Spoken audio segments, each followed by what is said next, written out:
दोस्तों, अगर आपको पीएम किसान योजना से पैसा आता है तो सबसे पहले इस वीडियो को आप पूरा देखना। मैं इस वीडियो में आप लोगों को 5 सवालों का जवाब देने वाला हूं जो आपके लिए बहुत ही महत्वपूर्ण है। अगर आप इस वीडियो को अंतिम तक देखते हैं तो उन 5 सवालों का जवाब आपको मिल जाएगा। वो 5 सवाल क्या है आपके मन में भी चलता होगा कि केवाईसी से रिलेटेड है। अगर इस वीडियो को आप अंतिम तक नहीं देखते हैं तो हो सके आपका पीएम किसान योजना से अगर पैसा आता है तो रुक भी जाएगा, लेकिन अगर इस वीडियो को आप पूरा देख लेते हो तो आपका पैसा रुकेगा नहीं, बल्कि आपका पैसा कंटिन्यू बना रहेगा। तो मैं इस वीडियो में आप लोगों को 5 सवालों का जवाब दूंगा। सबसे पहले मैं आप लोगों को बताना चाहूँगा कि वो सवाल क्या है। चलिए मैं आप लोगों को यहाँ पे बोर्ड पे मैंने लिख के यहाँ पे रखा है, तो आप लोग यहाँ पे देख पा रहे हैं पीएम किसान से जुड़ी सभी सवालों का जवाब। तो यहाँ पे मैंने 5 सवाल लिख के रखे हैं, जिससे कि आपका सवाल होगा। बहुत सारे लोग कमेंट में पूछ रहे हैं कि ई केवाईसी का लास्ट डेट कब है, यानी कि जो ई केवाईसी करने भारत सरकार बोल रही है उसका लास्ट डेट कब है। तो मैं आप लोगों को उसका जवाब दूंगा। और दूसरा, बहुत सारे लोग यहाँ पे कर रहे हैं कि केवाईसी ओटीपी या सीएससी से करें। बहुत सारे लोग को ओटीपी से कर रहे हैं, तो केवाईसी ओटीपी से अच्छा रहेगा या सीएससी से अच्छा रहेगा, इसका भी आप लोगों को जवाब इस वीडियो में मिलेगा। और तीसरा, यहाँ पे मैंने सवाल लिख कर रखा है कि केवाईसी का पेमेंट नहीं किया तो क्या होगा। तो बहुत सारे लोग ये है कि केवाईसी तो कर रहे हैं लेकिन वो पेमेंट नहीं कर रहे हैं, सीएससी में पेमेंट करने का ऑप्शन आ रहा है, तो उसका भी जवाब आपको मिलेगा। और केवाईसी हुआ है या नहीं कैसे पता करें, इसका भी जवाब इस वीडियो में आप लोगों को मिलेगा। और यहाँ पे आप लोग तक पढ़े केवाईसी नहीं कराएं तो क्या होगा। तो यहाँ पे 5 मैंने सवाल लिख कर रखे हैं, इन 5 का जवाब इस वीडियो में देने वाला हूँ। तो दोस्तों, अगर आपने हमारे चैनल को सब्सक्राइब नहीं किया है तो जरूर सब्सक्राइब कर देना और इस वीडियो को लाइक जरूर कर देना, ताकि मैं इस तरह का इन्फॉर्मेशन वाली वीडियो आप लोगों को दूँ।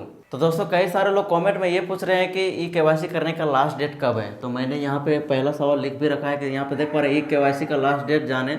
तो मैं आप लोगों को बताना चाहूँगा कि अभी तक भारत सरकार के कोई भी ऑफिशियल न्यूज़ अभी तक निकल कर नहीं आई है जिसमें कहा जा रहा है कि इतना ही डेट तक आपको करना है। लेकिन एक है कि 31 मार्च 2022 तक सभी किसानों को पहले एक न्यूज़ आया था, जिसमें 31 मार्च 2022 तक करने को सबको अनिवार्य था। लेकिन मैं आप लोगों को बताना चाहूँगा दोस्तों, मैंने अपने गाँव में कई किसानों को पूछा कि आपने पीएम किसान का ई केवाईसी करवाया, तो उन लोगों का रिएक्शन रहता है कि ये ई केवाईसी क्या है, मुझे तो नहीं पता। यानी कि बहुत सारे किसान ऐसे हैं, यहाँ पे पीएम किसान बहुत बड़ा योजना है दोस्तों, और बहुत सारे किसान पढ़े लिखे नहीं रहते हैं, तो उन लोगों को केवाईसी के बारे में पता भी नहीं है, और वो लोग केवाईसी के बारे में जानते भी नहीं हैं, तो वो लोग केवाईसी कैसे कराएंगे। तो बहुत सारे किसान अभी तक केवाईसी के बारे में नहीं जानते हैं, और बहुत सारे लोग केवाईसी कर चुके हैं और बहुत सारे लोग केवाईसी नहीं कराए हैं। और इसका डेट 31 मार्च 2022 तक है। लेकिन अभी न्यूज़ निकल कर सामने आ रही है, मैं अमर उजाला के एक आर्टिकल्स पढ़ा और हिंदुस्तान का आर्टिकल्स पढ़ा, वहाँ पे बताया जा रहा है कि इसका जो लास्ट डेट है वो 31 मई 2022 तक कर दिया जाएगा, यानी कि 2 महीना और बढ़ा दिया जाएगा। क्योंकि ये पीएम किसान योजना है, अगर केवाईसी नहीं कराते तो आगे जाके बहुत दिक्कत होने वाला है। तो दोस्तों, दूसरा सवाल बहुत सारे किसानों का ये है कि केवाईसी ओटीपी के माध्यम से करना है या तो सीएससी के माध्यम से करना है। तो जैसे कि मैंने यहाँ पे सवाल लिख भी रखा है, यहाँ पे देख पा रहे केवाईसी ओटीपी या सीएससी से करें।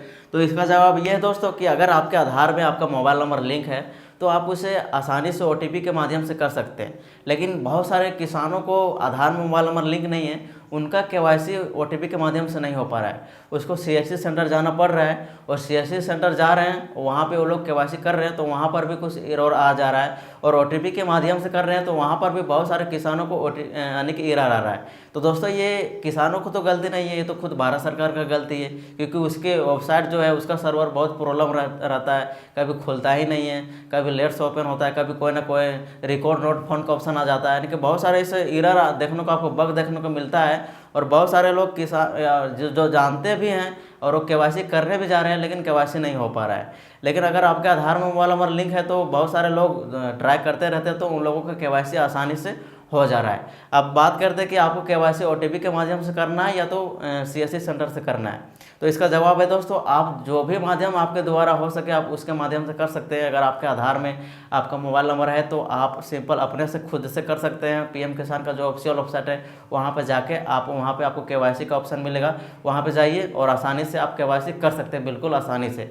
लेकिन जिन लोगों के आधार में मोबाइल नंबर लिंक नहीं है उन लोगों को सीएससी सेंटर जाना है। वहाँ सवाल ये है, बहुत सारे किसान पूछते हैं कि यहाँ पे देख पा रहे हैं कि केवाईसी का पेमेंट नहीं किए तो क्या होगा। बहुत सारे जो सीएससी सेंटर जाते हैं किसान और वहाँ पे पेमेंट करने का आता है, ज़्यादा नहीं आता है, मात्र 5 रुपये आता है, लेकिन फिर भी वो लोग पेमेंट नहीं करते हैं, कुछ गड़बड़ी के कारण या पैसे बचाने के कारण। कस्टमर से तो सीएससी वाले पैसे ले लेते हैं, जो 40-50 रुपया उसका चार्ज होता है वो लोग उसका ले ही लेते हैं। लेकिन वहाँ पे KYC सक्सेस होने के बाद पेमेंट करने का आता है 5 रुपया कुछ पैसे होते हैं। दोस्तों जिन लोगों को पेमेंट नहीं हुआ है तो मैं आप लोगों को बताना चाहूँगा कि आप दोबारा रिट्राई कीजिए, हो सके वहाँ पे पेमेंट पेज का अगर ऑप्शन आ रहा है तो वहाँ पे आप जाके जरूर पेमेंट कर दीजिए, क्योंकि वहाँ पे अगर पेमेंट करने को बोल रही है सरकार तो आपको पेमेंट करने में क्या दिक्कत है। लेकिन बात यह है कि जो लोग OTP के माध्यम से कर रहे हैं उन लोगों का कोई भी पेमेंट करने का ऑप्शन नहीं आ रहा है, लेकिन जो लोग CSC से कर रहे हैं उन लोगों को 5 रुपया पेमेंट करने का ऑप्शन आ रहा है। तो जब वहाँ पे ऑप्शन आ रहा है तो उसको आपको 5 रुपये पेमेंट करना ही पड़ेगा। और कस्टमर से तो 40-50 रुपया CSC वाले ले ही लेते हैं, लेकिन वो लोग जानबूझकर या पता बचाने के चक्कर में वो लोग बहुत सारे किसानों को 5 रुपया पेमेंट करने का वहाँ पे ऑनलाइन आ रहा है वो नहीं कर दे रहे हैं। दोस्तों चौथा क्वेश्चन आप लोगों का ये है कि KYC हुआ है या नहीं हुआ है, कैसे पता करें।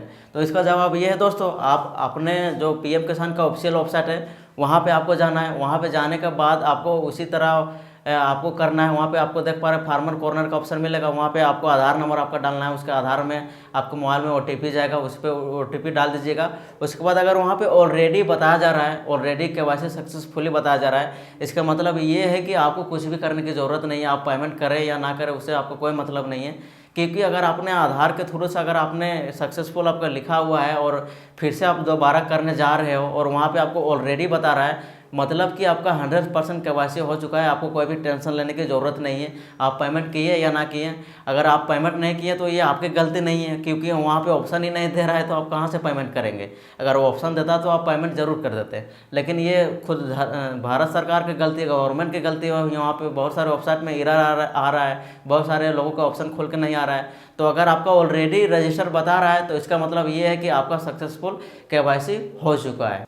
और दोस्तों पांचवा सवाल बहुत सारे लोगों का ये है कि KYC नहीं कराएंगे तो क्या होगा। तो इसका जवाब ये है दोस्तों, अगर आप KYC नहीं कराए हैं तो आपका बहुत बड़ा नुकसान होने वाला है। इसका उदाहरण मैं आप लोगों को बता देता हूं कि भारत सरकार खुद साफ साफ ये बोल रही है कि अगर आप KYC नहीं कराते हो तो आपका जो अगला किस्त है वो रुक जाएगा। यानी कि अगला जो किस्त आएगा जो आने वाला है वो तो आ जाएगा, क्योंकि इसका जो डेट है वो बढ़ने वाला है, KYC का डेट बढ़ने वाला है। तो जो लोग KYC नहीं भी कराए हैं उन लोगों का तो आ सकता है, लेकिन आने वाले दिनों में अगर आप KYC नहीं कराए हैं तो भारत सरकार आपका जो एप्लीकेशन है वो रिजेक्ट कर देगी और आपको कोई भी अगला किस्त जो PM किसान से आपका 2-2 हज़ार रुपया आता है वो आना बंद हो जाएगा।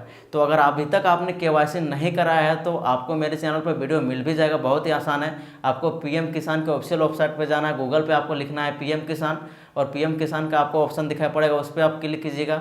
उसके बाद PM किसान के ऑफिशियल वेबसाइट पे आपको विजिट हो जाना है।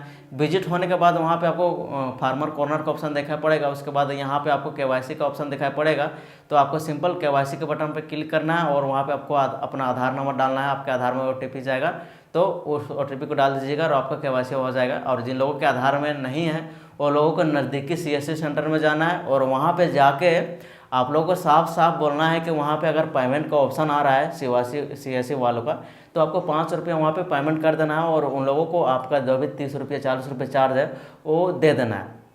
दोस्तों अब 30-40 रुपये बचाने के चक्कर में आपका जो अगला किस्त आ रहा है वो भी रुक जाएगा। तो आप CSC सेंटर जाते हो तो उसको आप रिक्वेस्ट कीजिएगा। और बहुत सारे CSC सेंटर बहुत सारे कस्टमर को नहीं बताते हैं और वहाँ पे जब वहाँ पे अंगूठा लगाते हैं तो वहाँ पे सक्सेस आ जाता है, साथ ही साथ पेमेंट करने का भी ऑप्शन आता है, लेकिन पेमेंट नहीं करते बल्कि उसको उस टैब को ऑफ कर देते हैं, यानी कि बैक हो जाते हैं। लेकिन वहाँ पे पेमेंट करने का ऑप्शन खुल के आता है तो आपको पेमेंट करना पड़ेगा और तभी आपका KYC सक्सेसफुल माना जाएगा, क्योंकि वहाँ पे पेमेंट करने का ऑप्शन दे रहा है तो आपको पेमेंट करना चाहिए। मेरी अपना मैं ओपिनियन आप लोगों को बता रहा हूँ। तो आई होप कि ये 5 सवालों का जवाब आप लोगों को मिल गया होगा। तो इस वीडियो को लाइक कर देना और आप लोगों ने हमने चैनल